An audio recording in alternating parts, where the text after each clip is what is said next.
All right, and welcome back to episode 70 of The Bench, powered by Wowhead, where World of Warcraft is coming to console. Kinda. In a interesting news, World of Warcraft and all PC games coming to next-gen Xbox console per Windows Central, where there was an article that was basically talking about World of Warcraft being able to play on Xbox in the same way it's available on the Steam Deck, kinda. Where basically the article stated that you'll be able to run PlayStation's PC titles like Gods of War, Ghost of Tsushima, Spider-Man on the next Xbox, or purchased via Steam or Epic Games. You'll also potentially be able to play World of Warcraft on the Xbox via Battle.net, which then people took and ran with it. And Squishy also created this insane clickbait title, which we're gonna have to talk about in a sec. But where now people are very mad that the add-ons are being changed because now they see this as add-ons getting changed under the pretenses that WoW is available on console, which is kind of true. The world is backwards today. You guys are animals. I'm a real person. WoW is a console game, and everyone is playing Fellowship. Dude, that's the real reason they removed add-ons, right? Like, so that I can get ported. So Dude, I mean, the chatters told us, they've been saying it in the YouTube comments, on Twitter, in general chat, and Dornagal. They've been telling us that Blizzard is turning WoW into a console game this whole time, and now here they are to say, I told you so. It is confirmed that the WoW is now a console game, right, guys? Yes. Can't wait to have my Growl playing on a controller next year during midnight. Like, Jang B on controller. How's that gonna go? oh my god, I mean, it's gonna be easy, right? Because I read that they're nerfing every class, and the Arcane Mage is only gonna be one button. So I just press Barrage, and I bind that to right bumper, and then I have A is jump, and then B is open trade with my raid leader to get my loot, and then I'm good to go. I personally think that anybody who uses a console, they should get a flag similar to like what the lever penalty is, but instead of a red flag, it's like a controller icon. That way, I can avoid those people. Dude, they do that in FPS games, and it pisses so many people off because of aim assist. It's so funny. Yep. Like, Wait, do they actually do that in console games? Like, you know who's playing with a controller or not? I didn't know that. Yeah. And in Call of Duty, at least, I don't know about other shooters, but in Call of Duty, you absolutely can. In Fortnite, you can't tell who's on console or who's on like PC, but you can tell if you watch them play. Yeah, I don't know. I mean, this is a whole kind of lot of nothing. I mean, people were already playing on Steam Decks. Realistically, nobody's going to be playing competitive content on a console, regardless. Like, even if you could go through, it would be more viable for like farming mounts, maybe, and stuff like that. Doing your mission table, if they bring that back ever. Yeah, something like that. Nobody's doing Mythic Plus, I don't think.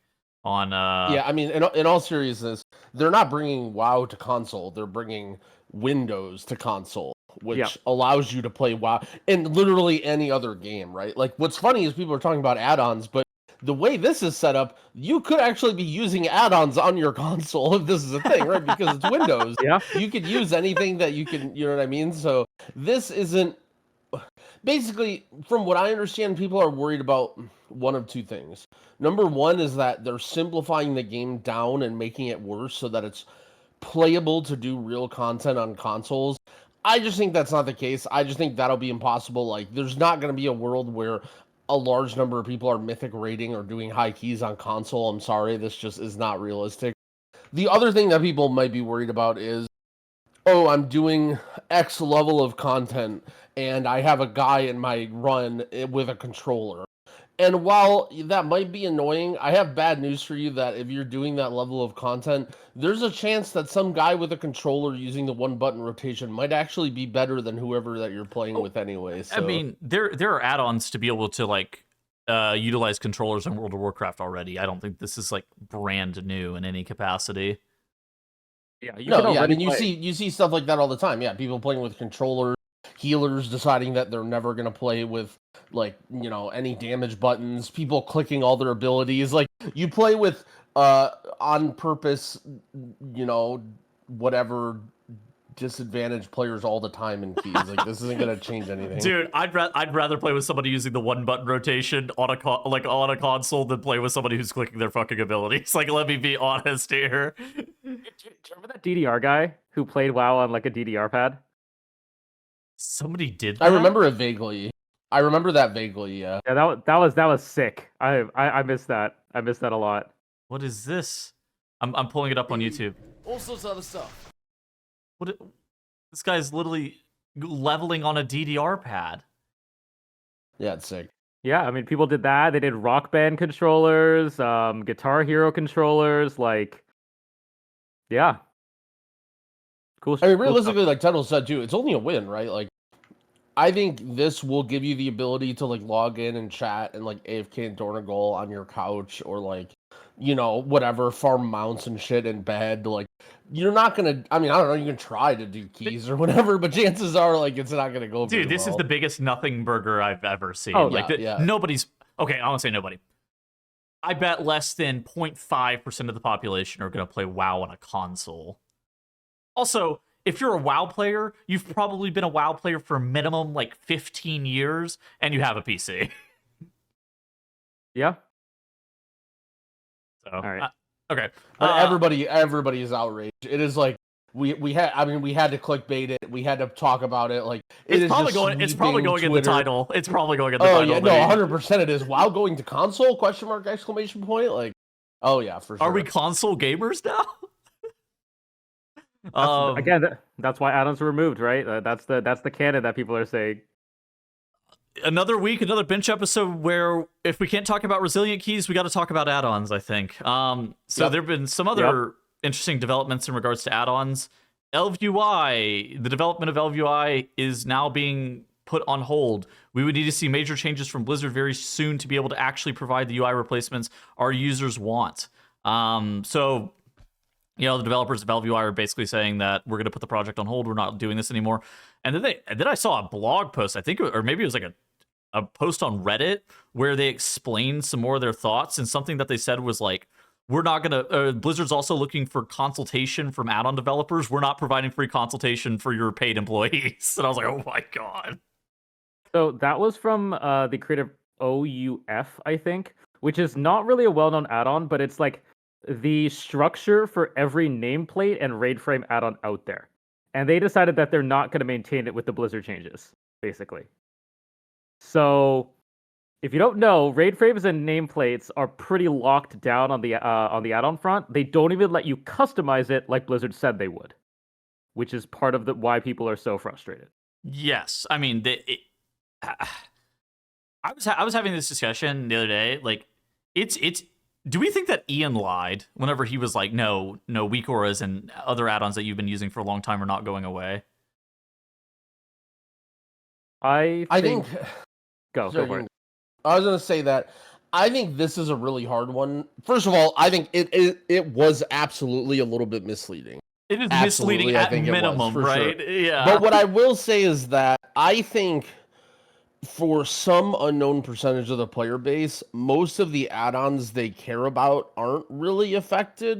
Like, yeah, you might use Elvui, but there will be some type of UI, like all-in-one thingy that you can download that looks nice, right? Like, Elvui is not the only thing that exists of this type or will exist.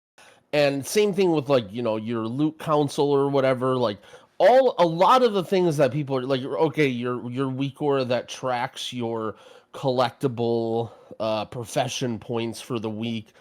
Like, I think a lot of these things will still exist.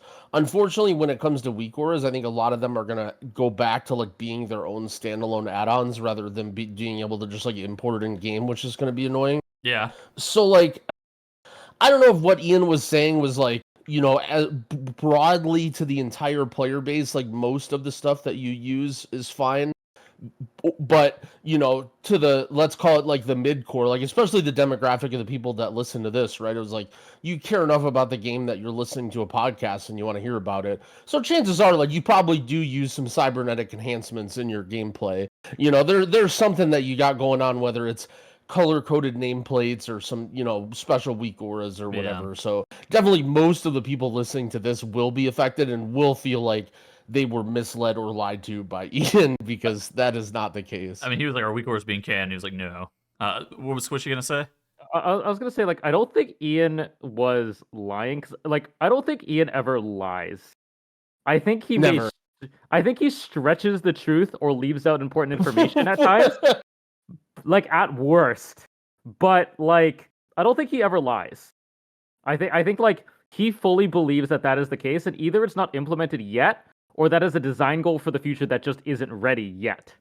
And I think that's the problem. I also think that he was under the impression that WeakOrs and LVI were probably going to maintain. Like, I think that he was thinking that they were not going to like completely shut down their add-on development, right? And they would just kind of conform to the rules that Blizzard is putting in place. And all the people at WeakOrs and LVI are now like, no, we are not maintaining this add-on. We're no longer happy with the current state of where add-ons are situated. Yeah. I mean, like some things are a lot less locked down than others. Like Bigwigs has been working for a while. That's fine. There's a working nameplate add-on already. But the stuff that people, are still missing are those are the raid frames Yeah. and unit frames, of which those are locked down super hard, which is something that LVI and add-ons like Cell and stuff like that, like they don't know what's going on anymore. I mean, I know Cell's got to be gone, right? Given what that add-on was. theoretically the majority of it, yes, but like they've said, you're supposed to be able to customize it, colors, that kind of thing, but like you can't even color your raid frames right now. That like there is no raid frame add-on that will work. By color your raid frames, what do you mean specifically? Or like basically like You mean change textures?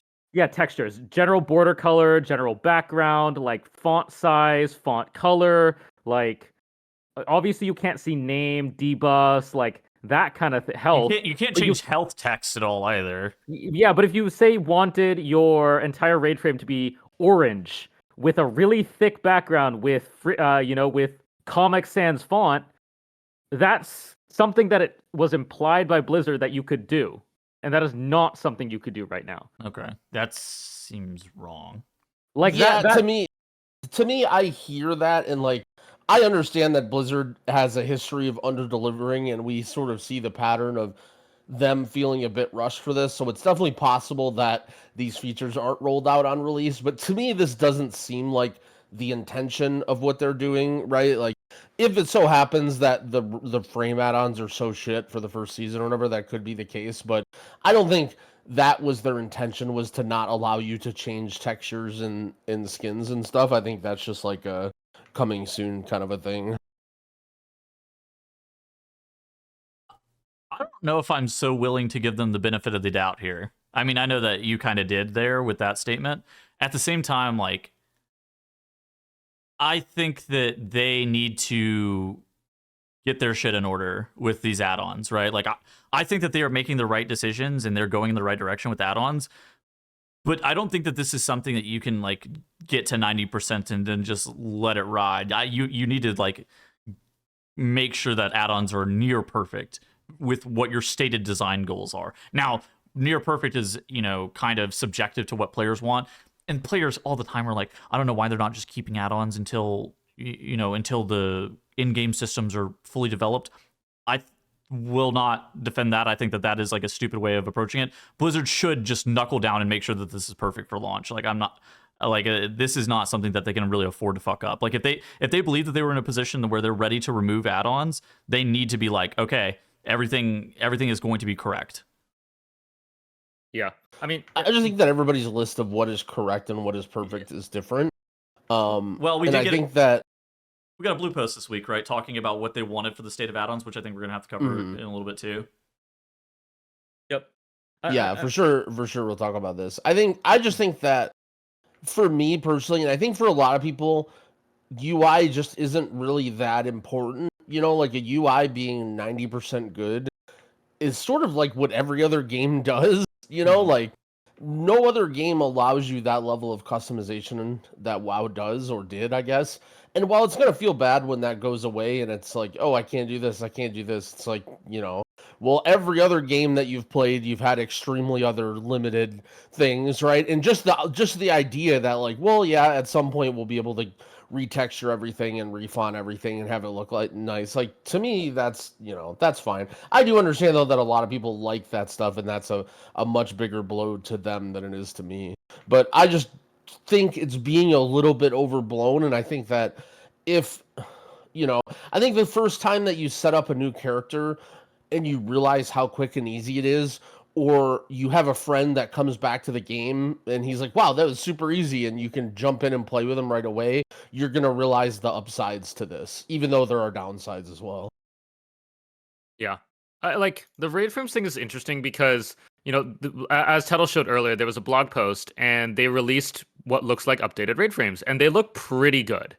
But like the customization that people have available might not be it's clearly not the level that people had previously. Of course. Maybe people want bigger raid frames. Maybe, you have trouble seeing that size font. You should be able to make the size of the names bigger. Like, that is the level of stuff that I think people want, that I think is pretty harmless at giving. Because there are some base options, but it is pretty lackluster right now. We'll have to see what happens when this happens here. Yeah, and I think I have one last thing, and then we'll start talking about this blue post and see, what they said. For me, how I view this is like I rank this like 1 to 100. Like with 100, like it's like, how important is this thing for my enjoyment in the game? For me, playing with friends, probably the most important thing. I'll say that's 80% of my enjoyment of the game is playing with my friends. 5% might be a really good Mythic Plus season. 5% might be a really good raid. And then I sit there and I think about it. How much of my enjoyment of the game is the UI? And then I sat there and I thought about that. And I'm like, it's probably 1%. It might be even less than 1%. Or how much of my enjoyment from the game comes from the UI. And it's kind of the same thing with like class design in a way, where the classes are a vehicle for me to be able to play the game.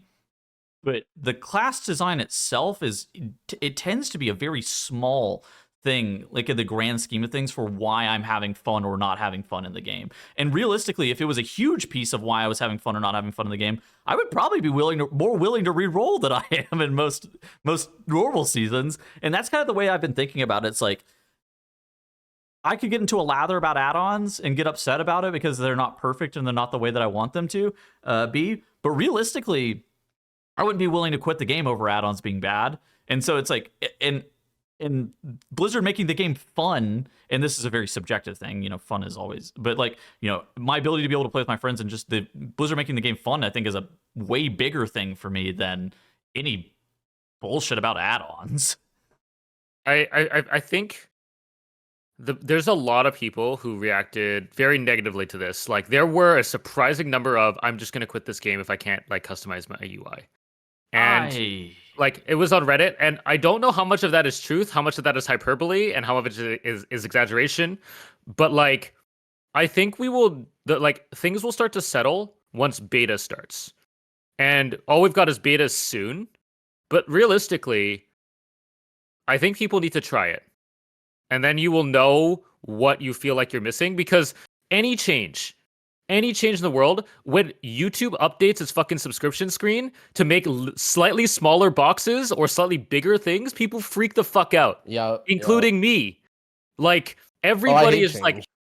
like, or Facebook changes their timeline, or Discord Twitter font. changes its Discord font, Discord size, like Discord adds a new notification sound. Like, any kind of change people are going to react negatively to until they get to try it. And I feel like the majority of the time, unless it's horrific, people will learn to accept it. And we'll just have to see if that's true for WoW, or people are actually that upset about it, and Blizzard made a massive misstep. Do we think that this is going to make people more or less mad than Covenants, the changes to UI? People this is much less bad, right?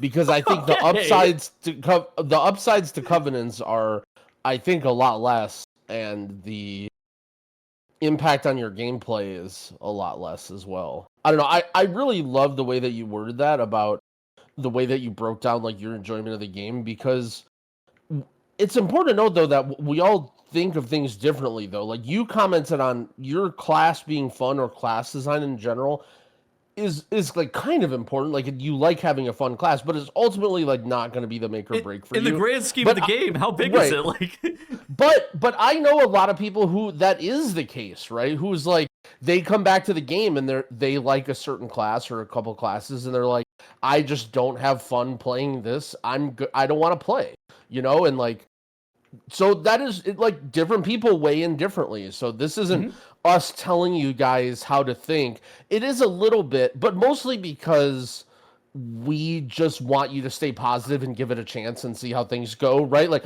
we're not saying you're wrong for having UI be an important thing or being a lot of fun, but we're more just, there's not really a big point in dooming. Like, I'm not sure if people think that if they complain and outrage, like, Blizzard will just be like, fine, and, push all the papers off their desk. You can have your plater, and then everything just comes back. Like, I don't know what people think is going to happen. Maybe, I mean, the thing is, I guess I don't necessarily mind it in terms of the overall health of the game, because if anything, this is putting a ton of pressure on Blizzard to do a good job, right? Like, everyone being so almost violently against this add-on change is really making them prioritize this as like more than they ever would, I think, for the expansion, which is a good thing, right? Like, I want them to do that. But for your guys' enjoyment, don't be too up in arms about this. Like, at the end of the day, it's going to be WoW. You're going to do some dungeons, do some raids, get some loot, like hang out with your buds. That's going to be most of the game.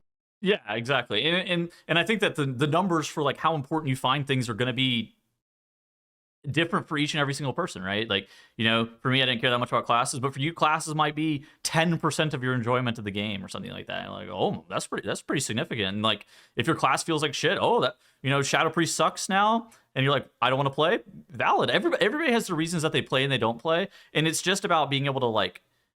Nothing's going to be perfect. It's just the moral of the story here. Nothing's going to be perfect, and you just really need to figure out what is important to you. Yeah. Okay, let's talk about the blog that Blizzard posted. And this is something that we were actually discussing a few weeks ago, where, they were making all these changes to add-ons, and the changes were kind of under the table, sent to add-on developers and like notes, but they weren't really ever public as to what their design goal with the add-ons was. And it felt like, WoW players have a tendency to just love communication. They love to be in the know about each and every single thing as it happens. And we felt like it was a little bit strange that they didn't necessarily say what their intended design goals were for add-ons, but they came through and they released a blog post. Squishy, what do you think some of the high points of this post were? So they finally basically announced everything. Finally. After all this, they're like, yeah, our goal is to remove combat add-ons. If you scroll back up to near the top, there's a really interesting distinction that they did there, which is like combat is an important distinction here, as we have done our best to avoid interfering with access to non-combat information. And I think this is where a lot of people get tripped up, personally, because combat includes stuff like coloring nameplates based on what they do. Because that is an inherent advantage to know what mobs do. And instead, there's been a recent trend even recently of like, instead of seeing, arcane volley, you change that text of the spell to be kick. Volley. Or volley or something. Just like, there's this trend of people just change the name of every spell into this homogenized kick, dodge, bait, spread. Like, you don't actually know what the boss does. You just know that this boss is casting spread right now, and you should be spread. And so, like, there's this weird balance between accessibility and also gameplay that Blizzard is trying to balance here. And that is, I think, the hard part. Where are they going to land here? And we have half the battle right now with the add-ons, but we haven't seen the other half, which is how are the encounters going to look? Yeah, I mean, I think that's something that's going to be a huge distinction. And I mean, we've been speculating about what changes Blizzard should be looking to make to the encounters, but yeah, we really haven't seen anything. I mean, there's one raid boss available for testing, and there's normal dungeons. I'd get less information, frankly, if I went and did the normal dungeons. Like, not more. I would certainly learn absolutely nothing from doing the normal dungeons. Yeah, there's a lot of... So one thing I think a major negative about this post is the thing that I've been harping basically nonstop since they talked about this is blacklist, whitelist for debuffs and buffs, for party frames, for nameplates, and for your personal display. And while they did talk about a lot of their stated design goals here, those words and that idea was completely absent from this post as far as I know. And that's a little bit concerning for me. I think especially because people just want to see different things. Yes. And WoW can be like some people really like the complexity and the minutia of little things, and some people want things more simple. And to say that everyone should see the same information is like sort of true, but at the same time, like, you know, you might not want to see something that someone else wants to see. Like, for example, let's say your FLO is on somebody, right? Like, ultimately, it doesn't really change your decision making for if your FLO is on somebody very, like, almost ever. But, like, maybe you just want to see it, you know, or maybe that does help you understand who's standing in it and who's not. Like, it's not really changing your gameplay, but you know what one person thinks is clutter, another person might think is vital. And I think that, you know, like buffs, for example, too. Like, let's say you get a proc and it gives you 8% intellect. Like, should you see that? Like, is that like how do you prioritize Or like a that? weapon proc or something, right? Not even Yeah, necessarily there's something just that's a new lot. to your Yeah, character. that's something that actually a couple of things. I know we talk about Fellowship and people are probably getting sick of it, but they had this exact problem in Fellowship where you have a buff bar and it's just all your buffs, and eventually you get to the end game and you have all these weapon procs and set bonuses and all this stuff, and you just have 12 buffs on your character just like you do in WoW, right? And it's like, okay, there's one buff that's really important that you need to see, and it's just flooded in this sea of buffs. um Also keep in, I mean, like, is this a skill though? Like, is this gonna be what makes you a good WoW player, is being able to decipher through the information? So, like, another mechanic in Fellowship, and this is something that Tettles might not enjoy, is so there's a dungeon where there's a debuff that if you don't dispel it, the guy blows up and dies. Okay, and there's another debuff that's like basically nothing, and it's just on people all the time. And the icons are like eerily similar to the point where I think the devs did it on purpose. Where there's like one debuff that's kind of flooding your frames and always going on and off people. That's like whatever. It's just, and then there's another debuff that is like the most important debuff you could ever see as a healer. And is that a skill? Like, is that a mechanic that is in the game? Like, on one hand, you could say that that's really annoying and stupid, and that's like a troll thing to do and get really frustrated by that. But you could also say, like, I don't know, like, you know, that's the dungeon, like, that's the mechanic, like, Yeah. just do it, healer. Like, just look at the fucking icon and dispel the right ones. Like, it's not that hard, you know. Why do you need an air horn? Why do you need a to filter out the one? Like, that defeats the purpose of the mechanic. It's not so hard to just dispel the debuff when you see it, because that's the only, you know. It's just interesting to think about, you know, like with frontals, for example. One thing in the game now is everything is telegraphed on the ground. You know, like, you can just stare at your character's feet in your weak aura pack and you can see whenever you need to dodge. You never need to look at the mobs. But for so long in WoW, you needed to look at the mobs. Like, you couldn't just look at your feet. You needed to see, like, oh, this big guy is shooting a tornado at you, or like a big frontal. And is visibility better? I mean, yeah, for sure. Like, it feels more fair when you get hit, but at the same time, they lose that ability to, you know, make that mechanic and that thing. And I feel like, unfortunately, a lot of times we're winding down their design space and stopping them from doing things that, you know. Then we complain about bolts, and then we complain about archers. And it's like basically every single thing that kills us, we complain about. And while sometimes it feels unfair or stupid or whatever, you know, we can't just take away literally every single mechanic that isn't a swirly or like a pulsing, you know, AoE raid damage or whatever. Yeah. Do something? Okay. It's really interesting that you brought up skill of like a blacklist on my list, because that was the point that I was going to bring up too. It's just like Blizzard gets to decide what is considered the skill that they want to test in this game. Yep. You know, even we've talked about it before. The Theater of Pain tornado, like the trash back in Shadowlands had this tornado where it points in a direction and it fires a tornado. Jesus. And like, I would say that thing had like a 50% hit rate, and it just kills you because it knocks you off the platform. In when was it? This expansion? War Within, right? Second season. Yeah, season 2 of War Within, they brought the dungeon back and added a line telegraph on the ground where that tornado was going. Death rates dropped to like 0% on that thing. Oh, nobody ever got hit by it. Like, that was the thing where in Shadowlands, I played some amount of Priest, and I would pride myself in like that awareness of getting ready to grip somebody, right? And I would not only dodge the tornadoes, but then I would also be like, oh, this monkey is standing here, and I would be quick enough to grip him back to the platform before he dies, right? Yep. And I remember that dungeon came back, and I immediately got that feeling like, oh, I'm ready. I'm gonna get these guys back. Disc Priest was good, and then no one ever got hit by it ever. Like a single time, you'd have to be like stunned or womboed to get hit by it, right? And it's like, yeah, people have gotten better at M+, but I don't think they've gotten that much better. Like, I'm pretty sure it's actually insane how big of a difference. Like, it basically isn't even a mechanic anymore. The tornado, right? Like, compared to Shadowlands, if anyone remembers and they played in Pugs, like that, dude, that took out people all the time. Really good ass players died to that stupid frontal tornado. And now, like, you don't even see people get hit by it ever. And I know there's some guy in the comments, you don't know what it's like in tens. Everyone gets hit by that tornado still, but I genuinely think that it reduced the kill rate of that tornado by like 97% or something. Like maybe 1 out of every 50 people die to it now that used to.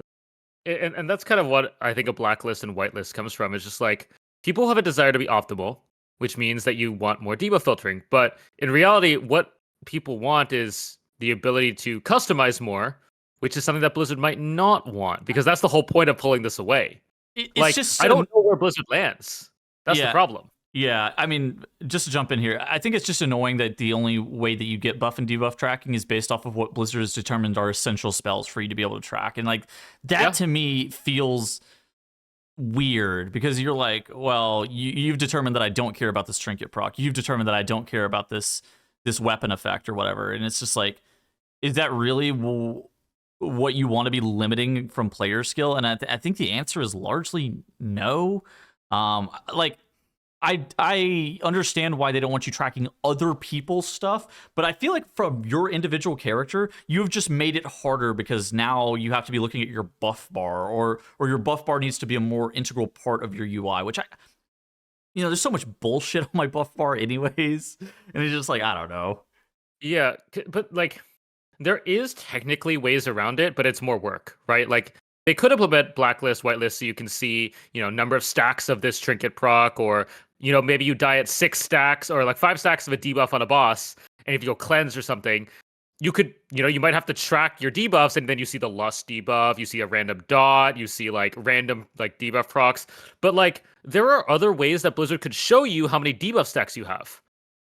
Right? Like, you could see pillars above your head, orbs flowing around you. Like, realistically, if they go to this world, there are options that Blizzard doesn't need to show you the debuffs via a number on a debuff bar, because let's face it, that is also immersion breaking in the same way that an air horn is, right? Like, if you die at 5, like, it starts to put 4 orbs around you, and at 4 orbs, it tints your screen to say that the next the next stack kills you. Cleanse now. Okay, now that what you're saying is a possibility.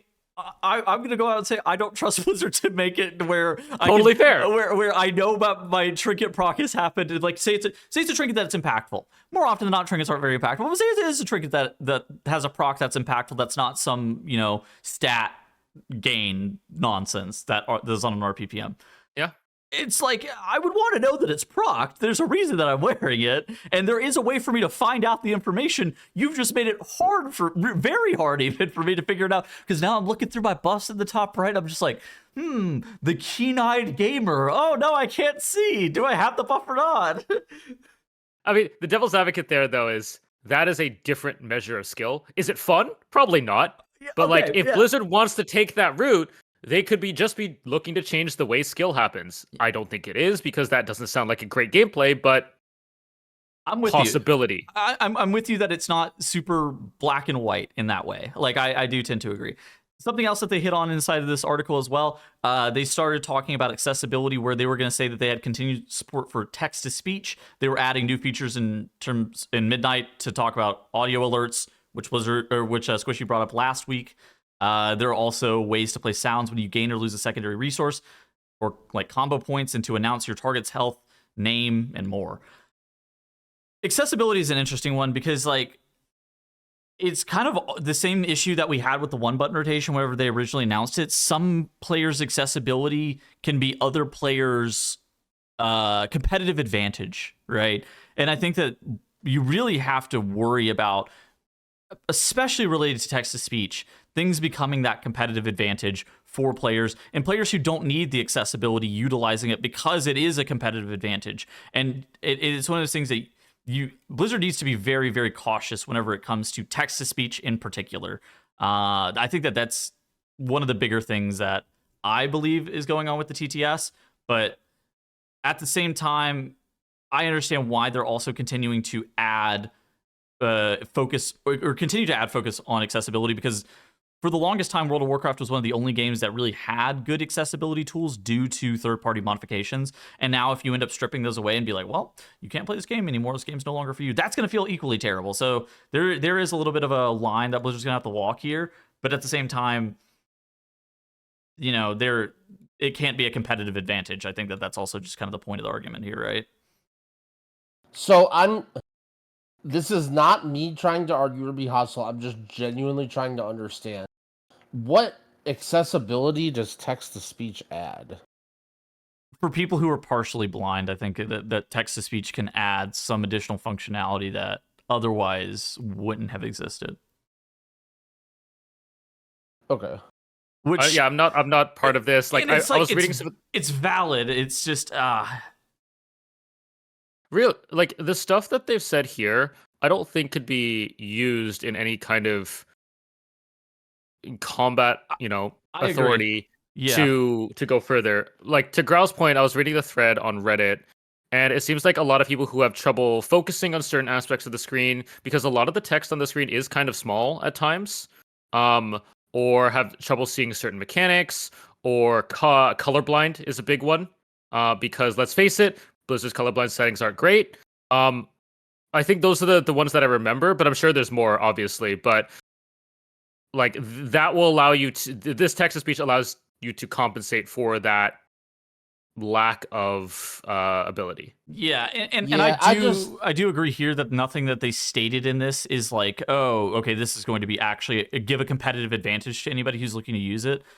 I think that there are, we saw it with boss mods, right? Where boss mods read out the ability for you. That is a strict competitive advantage once you start adding TTS to things like that. Yeah, I guess the way I see it is anywhere where they're actually helping those people, I think it becomes a competitive advantage, right? Like they mentioned, like when you gain or lose a secondary resource, like I guess I feel like for those people, especially like partially blind or partially deaf or like that category, like to me, that's what you're looking for, is to be able to help you figure out what's going on in a whole mesh of combat, right? Like that's essentially what that, but then either it gives you a competitive advantage or it's not covered here.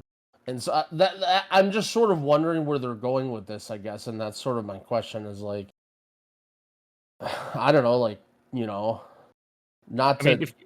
I mean, let's just say it, right? This is the elephant in the room. Like, dude, you do a 12. I would argue that the people in my 12 keys have problems seeing the fucking puddles on the ground, right? Like, is that accessibility for them? Like, I'm sorry, but it's just, like everybody needs help. Accessibility stuff, and it will help everybody. Well, I'm just saying, like, this is tough, right? Like, this is tough. And I think that I guess, I don't know. I hope that they're working with people and getting people testing these things, like color blindness, right? Like, who the hell am I to say anything about how they should do colorblind or what's good or what's bad for colorblind people, right? Like, it's ridiculous that there was like situations where you turn on colorblind mode for some bosses because the visibility is so bad, but ultimately, like, they just need to get really good feedback and get people in there.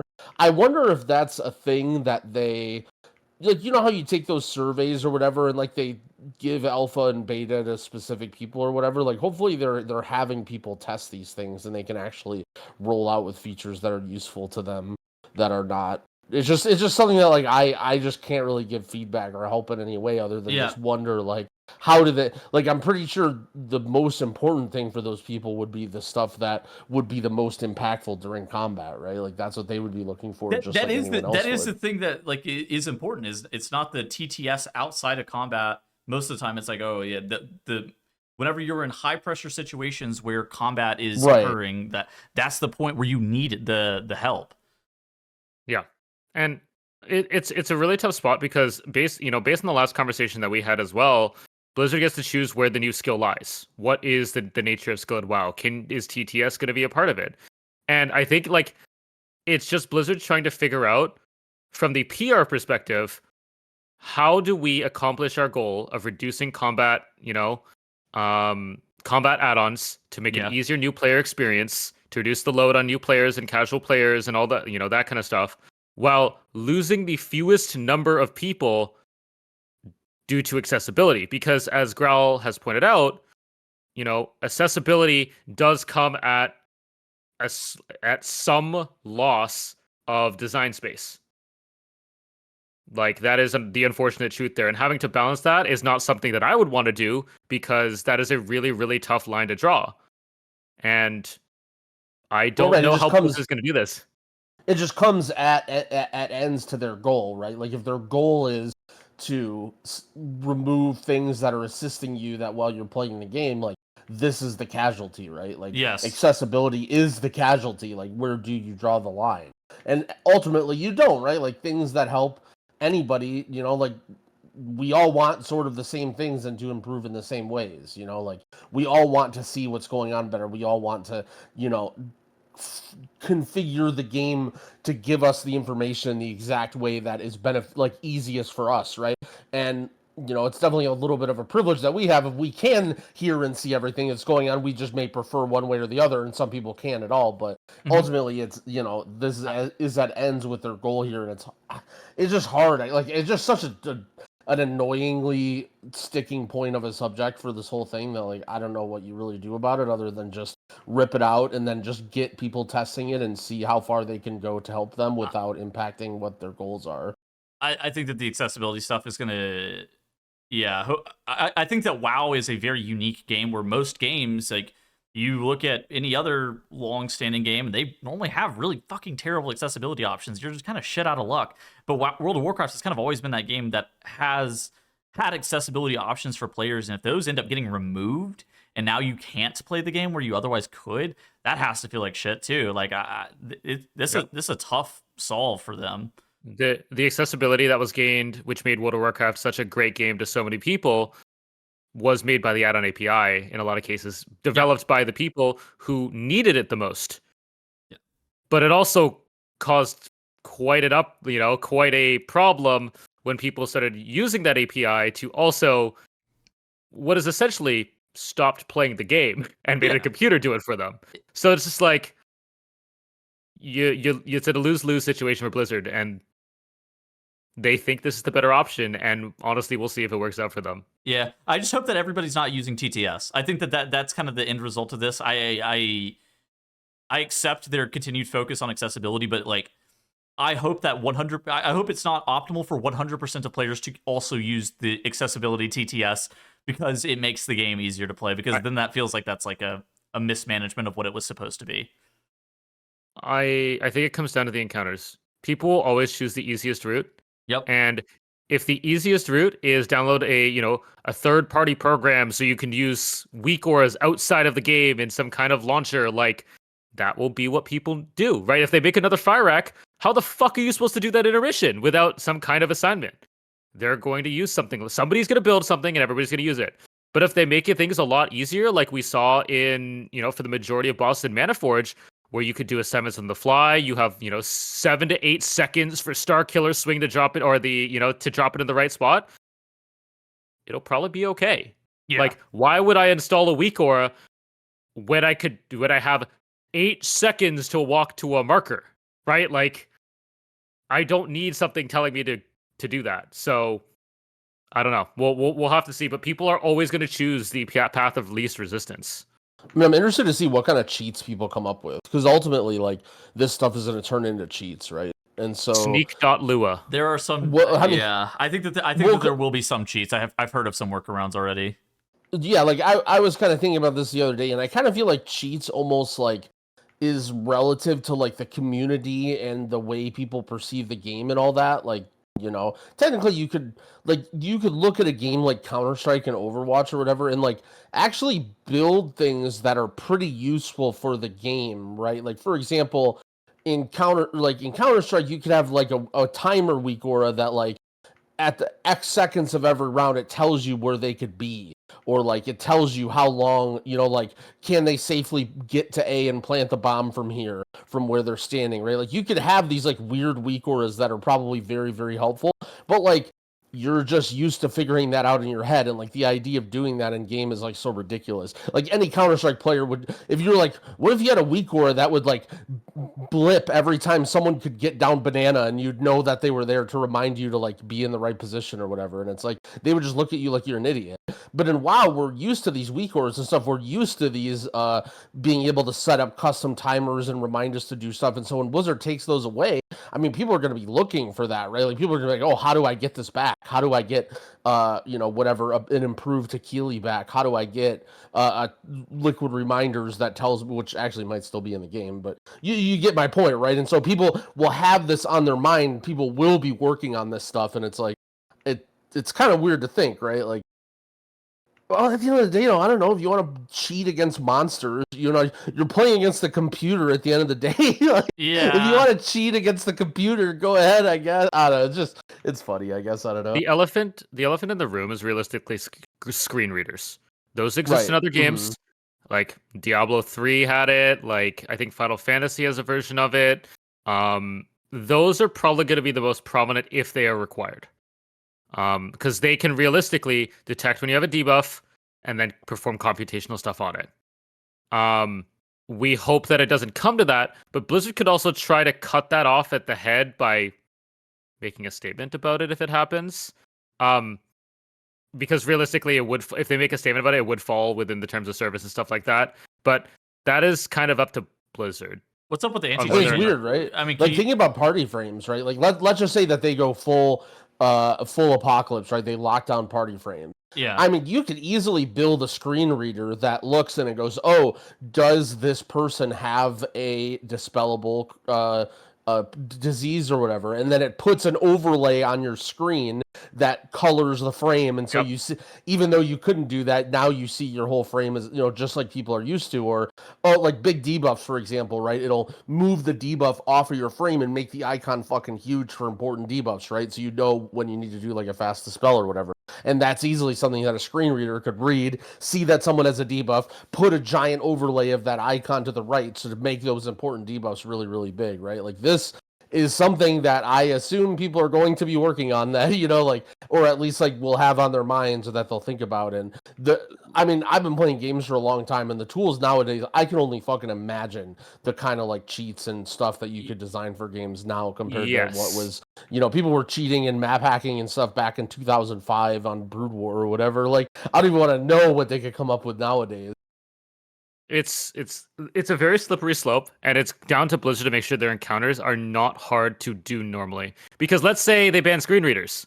Well, what's next? Maybe they find the perfect way to detect screen readers. Well, everybody has a fucking phone now, and you could realistically just grab your phone and film your screen and attach something to that. There's no way for them to detect that. Dude, imagine you're somebody who plays like competitive Counter-Strike, and you're just listening to a bunch of people who play against computers talking about recording their screen with their phone to screen read the information so that we know what the computers are doing.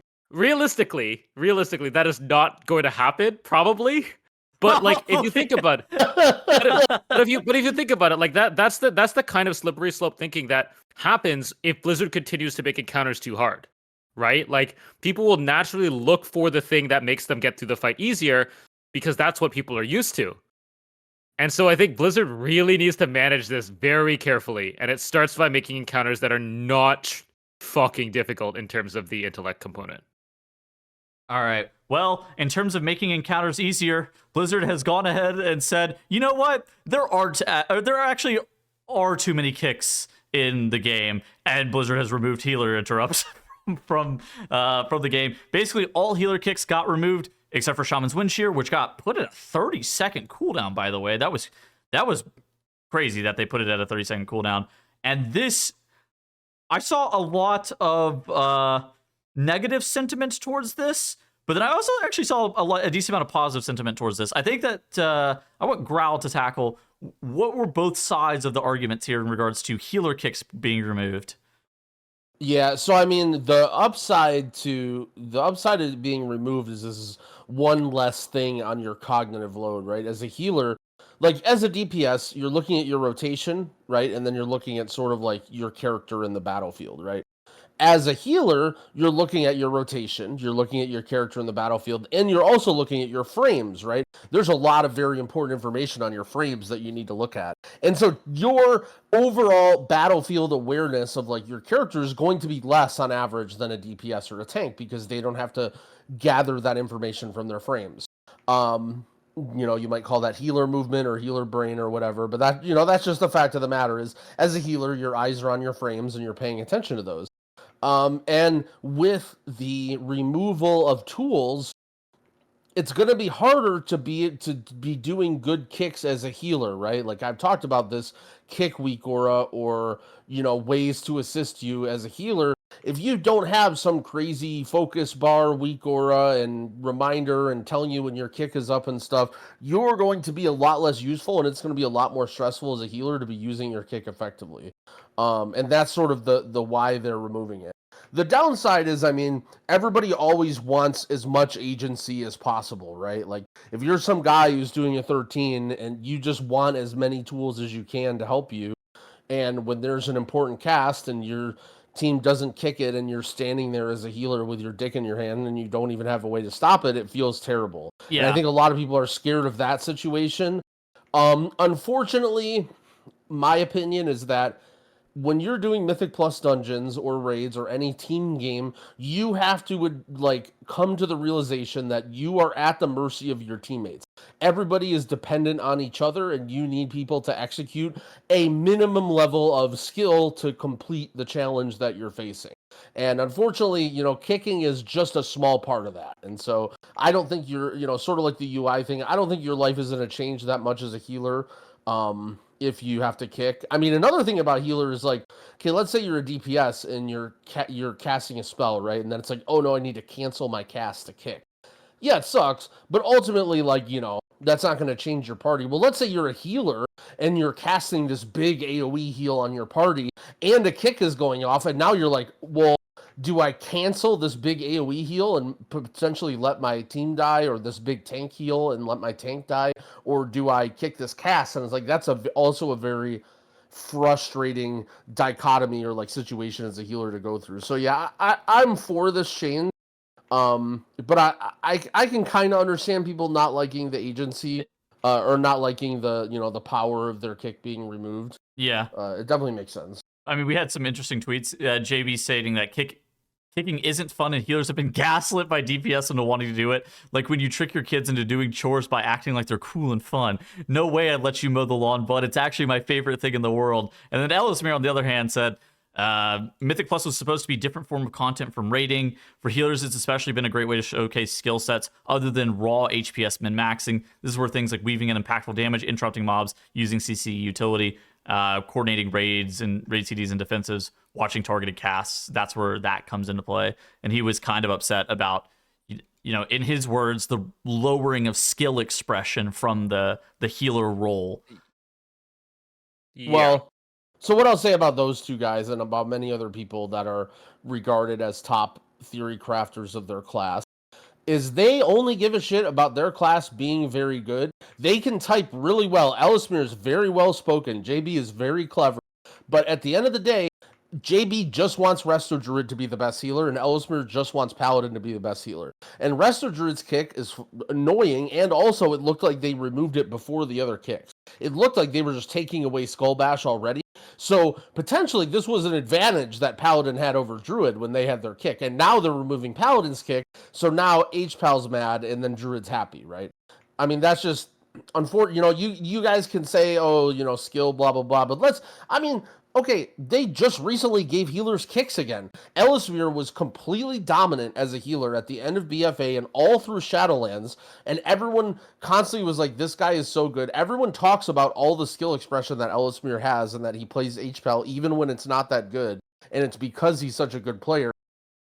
But there were plenty of times when he did that when there was no kicks. Like to say that, oh, kicks is going away, therefore there's going to be no skill expression, and now as a healer, like I just read these comments about, oh, now as a healer, you're just going to walk around and press one button on your party frames, and every healer is going to be the same. Like, I mean, I got. If that's what you think healing is, then just go get title then as a healer. Go see how easy it is then to just walk around without your kick and just be a passenger and click. I mean, okay, healer is not that hard, but it's not that easy either. So my thought on this is like I get, wanting to be able to show skill expression, but skill expression is still very, very, very much going to exist in WoW. Right? There are still so many avenues that you can do that. But it's I think it's kind of, did I hallucinate this, or did Blizzard say they're almost like going back to basics in terms of encounter design?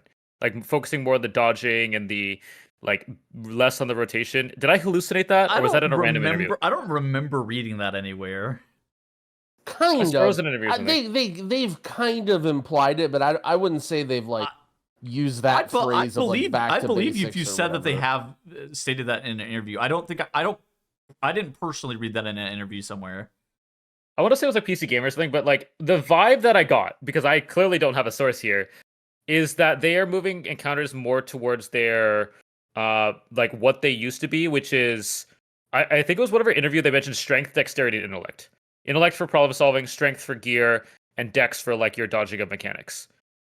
And there are still going to be those three things in all levels of content. But I think, especially whenever a change lowers the skill ceiling in any game, the top end is going to complain. See any shooter whenever SBMM is mentioned.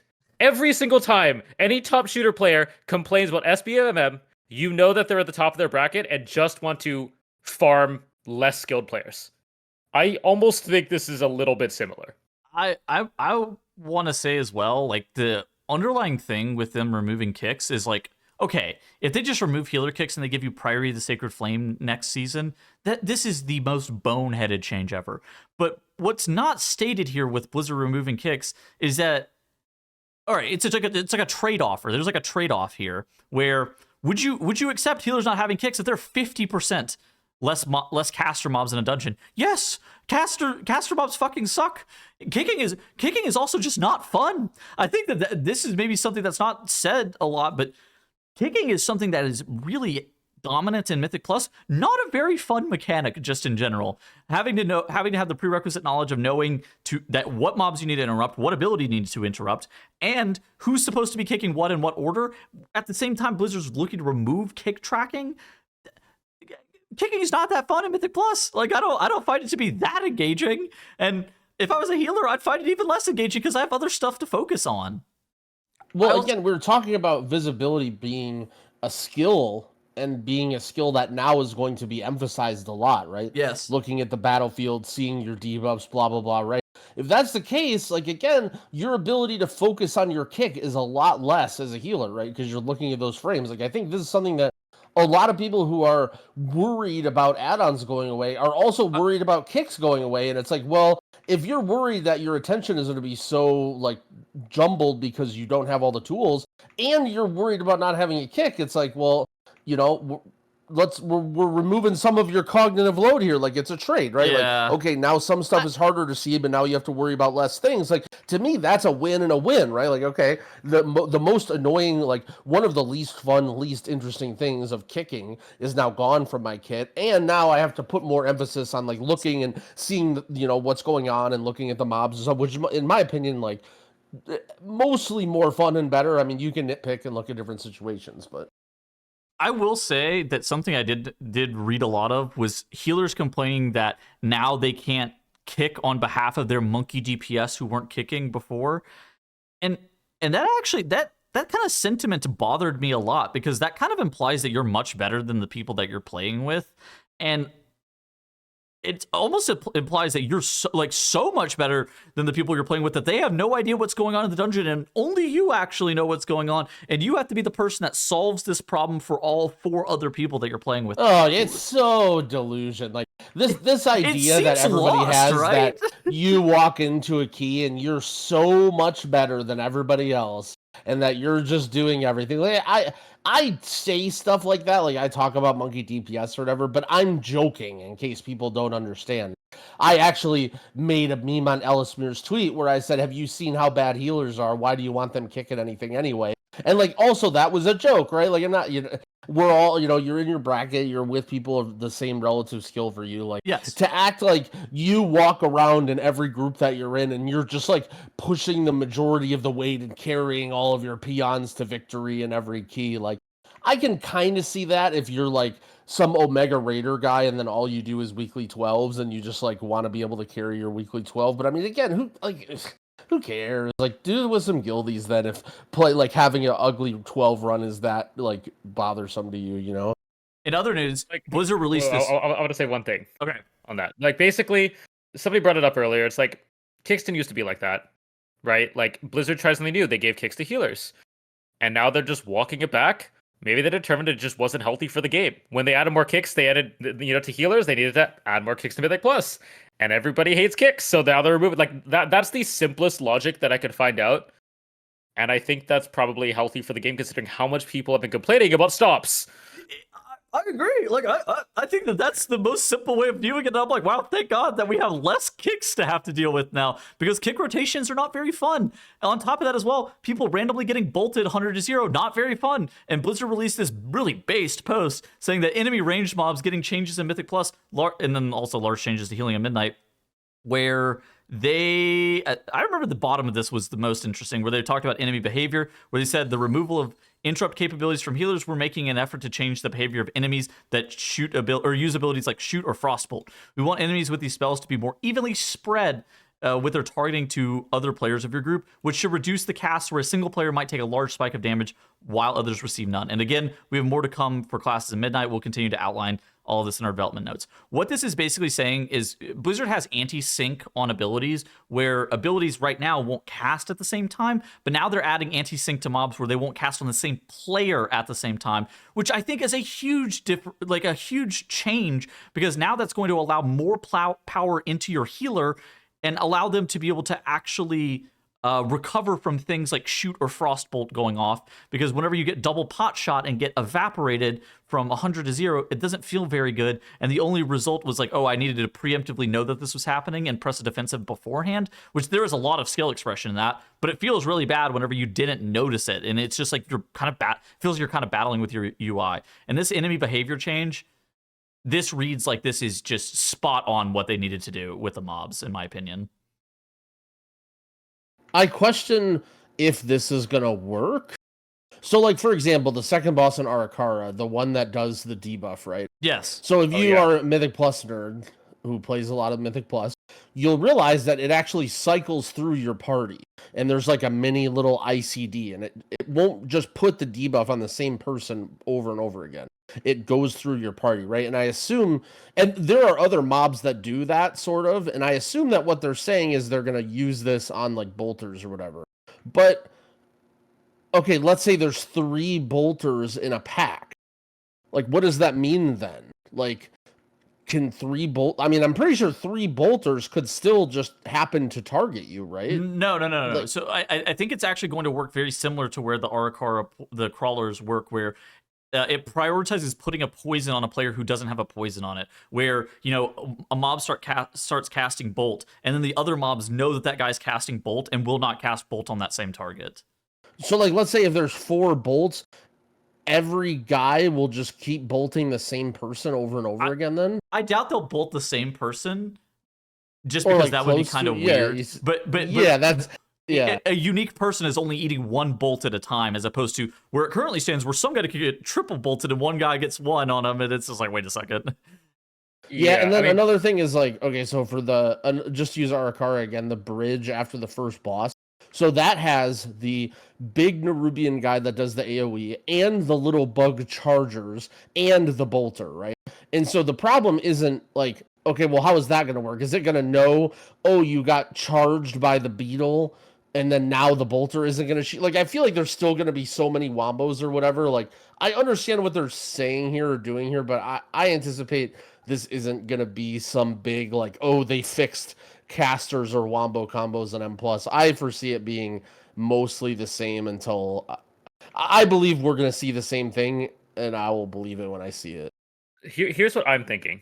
Realistically, I think it's going to be exactly like old Bolstering or Sanguine, where they will have the tech, they'll apply it to like 2 things, and then it will go to dungeons, be like, this triple pack of casters is smiting the same person 3 times, and they'll be like, okay, we can fix that. Then they'll fix the smiters. But then the 5 other spots where that's happening, they'll just slowly roll it out over the season. Like, I believe that's the most likely scenario, and I will be surprised if they nail it from the start. But I believe that this tech probably exists, and they're probably going to use it to the best of their ability, but they're probably not going to hit everything that they need to, and then they'll need to fix it once they get feedback on live servers.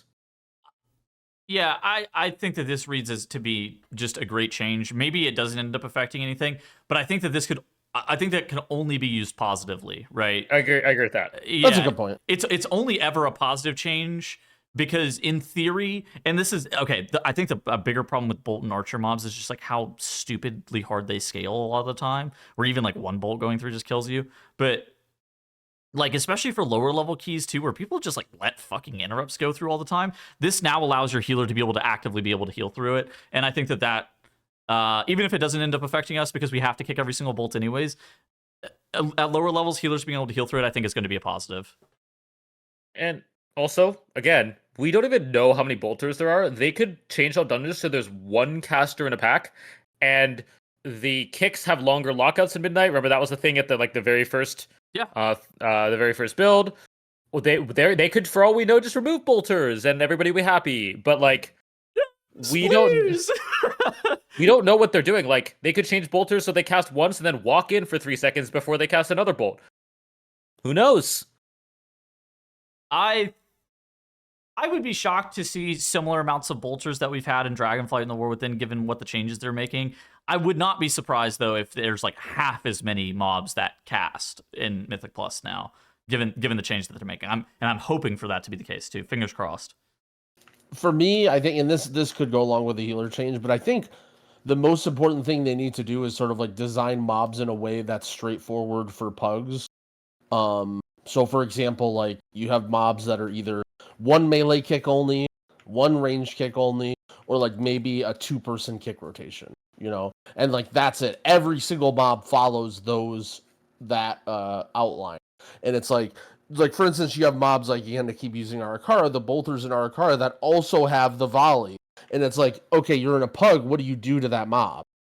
Like, well, do you only kick the volley and not kick the bolts? Do you expect other people to kick the volley? Like, is that a 2-kick rotation? What happens if you kick twice and then a volley goes off and you don't have your kick? Like, there's just weird. DDC? It does sound that way. Like, you shouldn't. UGC'd halfway through that last little sentence or whatever you said, if you're back.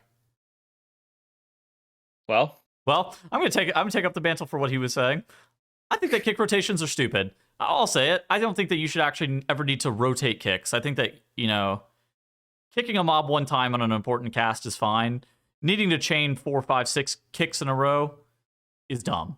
Like, and I think that the further we can get away from that, the better that Mythic Plus will feel to play. And also it'll make it more accessible to people who aren't always in voice. Yeah, realistically, I think the whole nameplate tag game of like, where's the mob that's casting in my sea of 10 nameplates has never been the most fun. And like, I'll be honest, I don't think many people use focus kicks because it's just unintuitive, and it's also hard to get into, unlike a game like Fellowship, where that's like a very natural keybind. Like, you can just it's one of the first things you can keybind, I think, right? Like, they tell you. Yeah, I'm telling you, I'm praying that they bring that to WoW. Like, I'm praying. Did you see that Ellesmere made that in WoW as an add-on? I'm back. Like Poor Fellowship? Ellismere. Poor Ellismere. That's just what I was thinking, you guys. I'm glad that you disconnected just to come back and roast Ellesmere. No, I actually, so he developed did he call it focus kick? What was it called? It was like a very, very well thought out weak aura package that basically like helped you deal with that essentially. Yeah, it's called focus kick.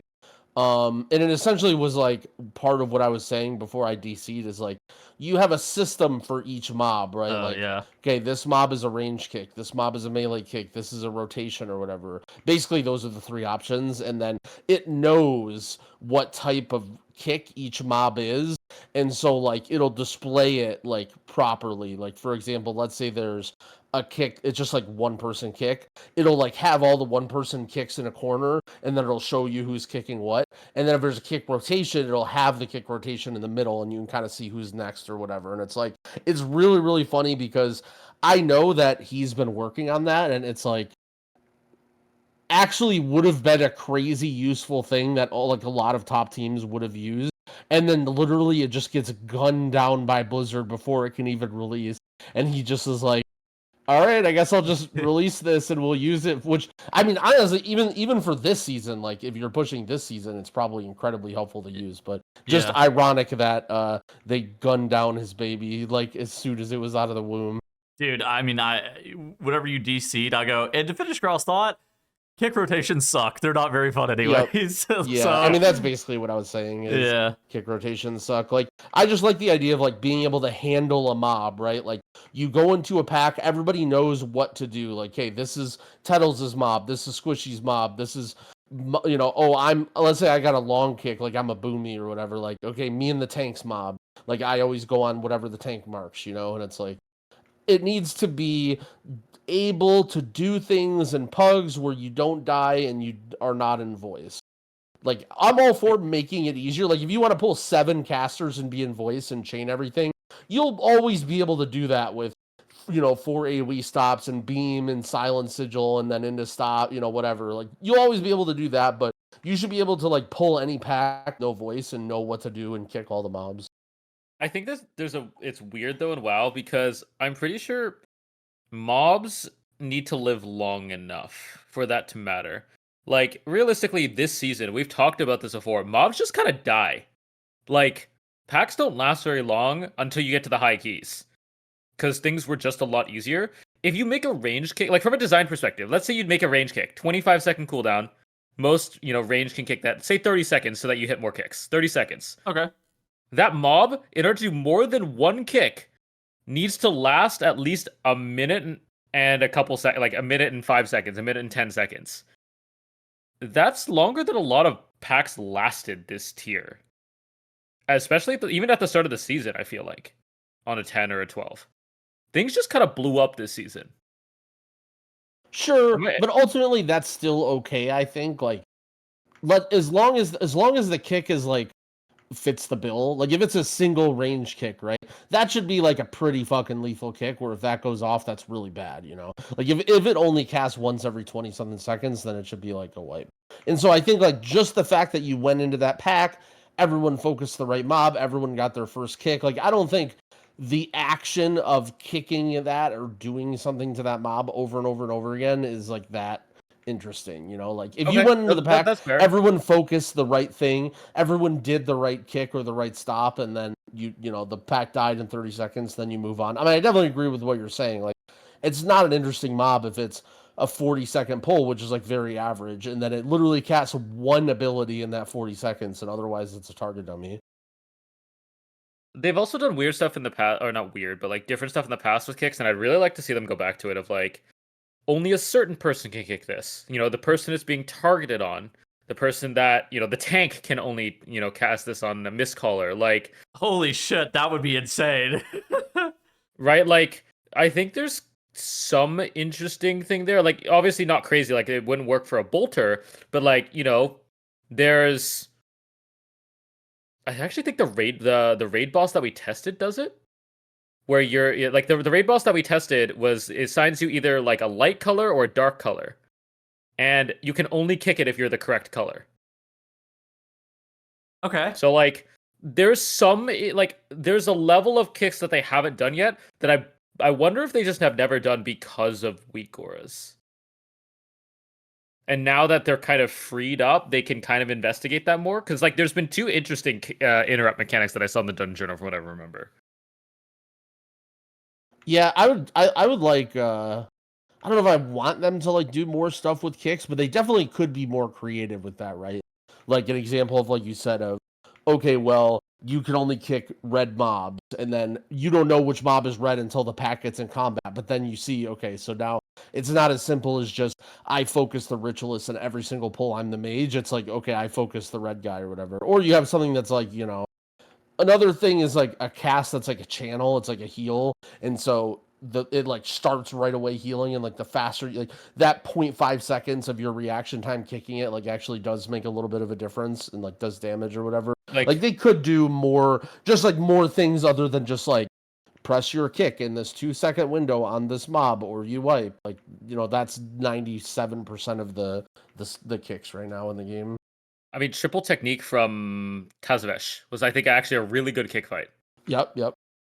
Both that and even the normal mode too, right? The duo one of like, you technically want to not kick it until the end, right? Because you want the guy to sit there and not do mechanics, but like, yeah, having a guy casting a lethal spell in your face and knowing you need to kick it twice is like uneasy for people, So like a lot of times you just see that get kicked in pugs and they waste time and the mob jumps around and it's like, yeah, just like little things to like be a little bit more creative with kicks, I think would be cool. Okay. In other news, we got Blizzard adding a Hall of Fame to Delves. Basically, the let me solo her, question mark difficulty mobs are now actually getting an achievement where if you were one of the first 1,000 players in your region to defeat, what's this guy's name? Nautilus? Naleus? Kai'Veza 2. Kai'Veza's brother. In his lair on question mark without any other players in your party before the next season release season of Delves, and they're going to give you an achievement for it for being one of the first 1,000 players. I think this is actually very interesting that Blizzard's looking to do this. I think this is super cool that they're adding some chase reward like this on top of the challenge that already is the question mark difficulty bosses. I love that they're doing this. I mean, the Kai'Veza streams during the Dead Week were content, right, Tettles? It was something. Yes, it was content. I think they saw that and were like, yeah, we can make this happen. Like, let's actually give people something to do, a reason, because let's face it, Kai'Veza during that first week was a blast for a lot of people. They really, really enjoyed that encounter. So why not incentivize more people to do it, right? And now, even if you're not the first 1,000 people to kill it, when you do kill it, you actually get a mount. Not a recolor of like a different mount. You get a mount. So like everybody's gonna have a reason to do this now if you like mounts, and I think that's really, really cool. I think also it's they need to make sure that this is timed correctly. The problem with the Underpen and Zek Veer was that it came out at the same time that all the other content was happening, and the people who genuinely want to kill this as like the first 1,000 players then have to decide: am I going to be doing raid or am I going to be killing Zek Veer? And you kind of have to make your decisions. Where at least with Kai'Veza, there was time to actually do stuff like that, more or less for fun. Maybe this is just like the elitist talking here, where I'm just like, yeah, well, if you're making me pick between this and raid, I'm always going to pick raid. But maybe that's not true for everybody. At the same time, I feel like Kai'Veza worked out perfectly because of that time that was available for everybody. So we might not know the answer to this, but is it going to work the same as Hall of Fame? Like, okay, let's say 1,000 people kill it, and then you kill it that same week. Are you getting the achievement, or is it literally only the first 1,000? It sounds like it's literally the first 1,000, which would be really funny because more people would actually get Hall of Fame for the raid than get Hall of Fame for this. Yeah. I think that at my first instinct with that was that would be cool. My next instinct with that would be everyone's going to go on PTR and it's going to be way less fun because it's not tested. They're never tested. That's based. Are you sure? Yes, we've never tested any of them. You can data mine their abilities. We've never posted them. I've never even looked. Oh, that's there. cool then. Yeah, everybody went into Kai'Veza blind. I watched every Demon Hunter, not knowing the boss, hunt in and get destroyed by the very first Nexus daggers in the fight. Every Demon Hunter did that. Fantastic Yeah. content. But like, yeah, we didn't know okay. anything. Interesting. Yeah. Okay, now I'm back to thinking it might be kind of cool then. Also, it's very funny what Tettles brought up because I'm sure there's a lot of mole people that are like, hey, fuck you, Tettles. Go farm your M plus for your raid or whatever. I'll do the delve. Like, this is my achievement. This ain't yours. I think For what it's, I think stuff like that's cool. Oh, sorry, what were you say? I was gonna say, for what it's worth, Hall of Fame does say among the first 200 guilds worldwide, and we know that's not true. So it's entirely possible that this saying, among the first 1,000 people means it extends to the end of the week. Like, I wouldn't be surprised if they just changed the achievement to be clear question mark delve solo in the first week. Right. Because that makes more sense than arbitrarily limiting it to 1,000 people. That's not 1,000 people. Also, did you say there's a mount on this? Yes. Yes. There's no way. No way it's not at least first week. Not for the first 1,000 people, right? It's for the actually it's doing it solo. Yes. Yeah. Oh, just doing it solo. Yeah, just doing it solo. I thought the first 1,000. I'm like, holy moly, people are gonna get mad at that. Like, imagine you work and you can't play till the weekend or whatever. Like, you just can't even get that mount. The first like, 1,000 people aren't gonna kill it before the weekend. What? I don't know if I don't think 1,000 people are killing it like the first couple of days. Really? I would expect it to. I expect it to be owned like within hours. I mean, if it's Kaiveza difficulty, it really depends on tuning, because Kaiveza for the first 3 days before people geared up from M0s and stuff was basically almost like exclusively a tank only challenge. Because of how hard she hit. You didn't get that much gear from M0s and stuff. Okay, well, it was easier to kill on tanks, so the majority of people killed it with tanks. Yeah. I mean, I got like, what, 7 item levels, I think, from my M0 clear? Like, I don't think you got that much gear. I mean, if you weren't full Bis Mythic like I was, then yeah, you do get a lot of gear, but I didn't get that much gear. It really depends what they do, right? Like, Kaiveza was almost purely an execution check. Zekfir was a DPS check. And we don't talk about Underpin and its that's yeah, I guess that's true. Like, dude, Zekfir, I remember trying to do that guy at the start. I mean, he was just literally impossible when he came out, wasn't he? Yeah, like, for all we know, they move the Delve boss to be like mythic gear levels of difficulty. Yeah, that is true, I guess. We never know, like, because, like, dude, for anyone who didn't do Zekfir at the very beginning of that guy was like, he was literally impossible. That was one where, I mean, so both me and Dorky tried it individually, and like, we didn't even get close. Like, it's not like we were like we couldn't even get 10% of the boss's health off or whatever. And then we partied up, and then we were trying to duo it, like, not even solo, 2 people, and we couldn't even do it with 2 people, and we gave up. Like, that guy was hard when he came out. So yeah, maybe it comes out and it's just impossible. But I don't know, with an achievement, I guess I'm very interested to see how this plays out then. If there's an achievement and it's only the first X number of people get it, and it could be like dramatically overtuned, and it's not on PTR, that's crazy. If you want my personal opinion, what I'm hoping for from this is a boss that doesn't auto attack. Because even people on Reddit have been like, I love delves, what is the thing that you would change? One of the top comments on that Reddit thread was like, less white swings, more mechanics. Oh yeah. And like, so I kind of hope this guy is just like, a guy who either follows you around or is just like rooted on the edge of a platform like Dimensius and just casts stuff at you the entire time. And I think that'd be kind of cool. And just kind of like tries to knock you off the platform or like swirlies, do the mechanics. Like, if they're doing int challenges in raid, I wouldn't be surprised to make you, do puzzle mechanics in the Delve boss as well. We saw that with Kaiveza with like complete the triangle when Delve didn't bug Delve. When Brand didn't bug out, that kind of thing. But so I'd be curious to see what they do, because considering the cup game, that was pretty fast, I think, for a lot of people. People didn't expect that, I feel like, from an encounter.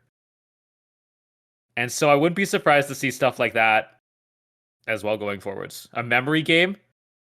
I mean, Grau, you play PoE, right? I do not really know. Oh, okay, never mind. All right. Well, other games have memory games. I wouldn't be surprised to see a memory game, a Simon Says, or anything like that. We have to remember like safe quadrants for a bit, up to like 8 or 9 in a Mhm. row, and you like it's a one shot if you fuck up. I'm looking forward to it. I think it should be fun. Oh yeah, Q&A time? let's do it. Before Q&A, I want to do like a little quick announcement. I don't think people tune out for Q&A, but I just want to do it now anyway. So we're doing a end of expansion trivia show. We've kind of like done that. I think we kind of yoinked that idea from Titan Forge back when Tuttles did that. Normally Squishy is the trivia guy and he always does it, but I want Squishy to be able to play this time, so I'm organizing it.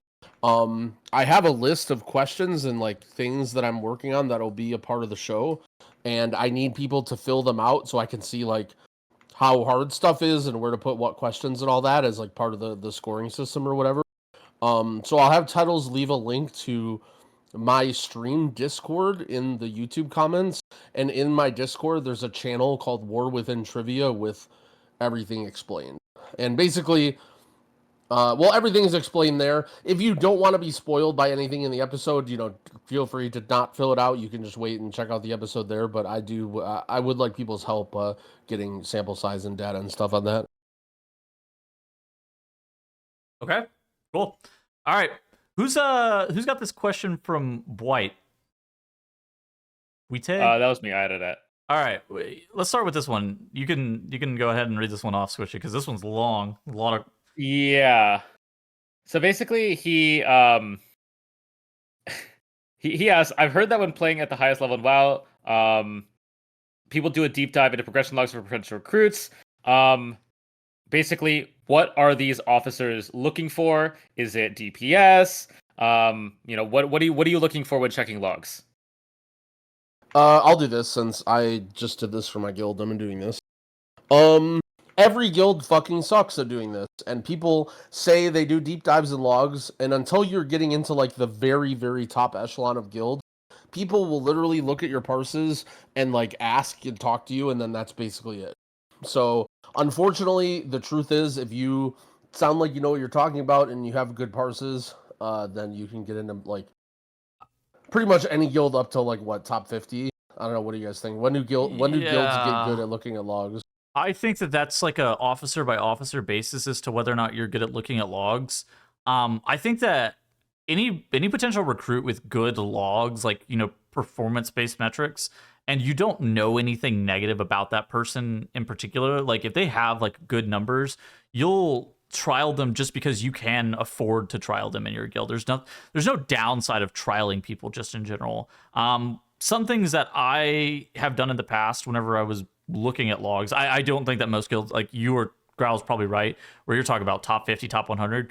Something that I looked at in the past would be very specific death metrics on pivotal progression bosses, trying to figure out how much damage they're taking from specific abilities, how are they layering their defensives, are they dying more or less than their average peer, what is that kind of situation looking like? Those are kind of the big things that I'm looking at whenever I'm looking at logs, or I'll take like one individual boss, or I'll even ask a player, what is a boss that you think that you performed poorly on, and like what did you think about that, and then I'll get them to explain to me like why they thought that they performed poorly. Then I'll look at logs and see if what they're saying actually backs up what they said.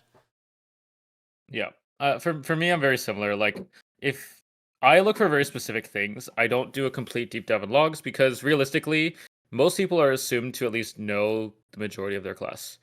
The first thing obviously is deaths, like Tettle said. I think this tier would be like Nexus King Beams. How often you died to that?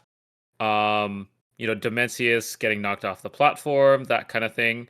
One of the things that I personally value is how quickly you learn, which means looking at some of your very first progression pulls. Did you look up your defensives ahead of time? Are you pressing your defensives at all? On the first few pulls. Because that will give an indication of whether or not you looked it up beforehand. Yeah. Are you out of position early on? What are your deaths? Are you using health pots? So I think like those are kind of the big things there. And as somebody that cares about improvement, as somebody that cares about Go improvement, ahead. I will like continue the discussion like Tettle said of like what boss do you feel like you performed the worst, and why, and how did you how do you plan on improving that in the future? Because realistically, mistakes are going to happen. The important thing is kind of moving forwards. So one thing that they kind of glossed over, but is very, very important, is looking at progression logs, not like farm logs. Farm and like being able to get whatever parse is one small part of being a good player, and seeing how someone performs in a progression environment in a boss that they've never been before is important. So there's a lot of really helpful features that Warcraft logs has. The first one, it might be like a Patreon only thing, or I don't know how.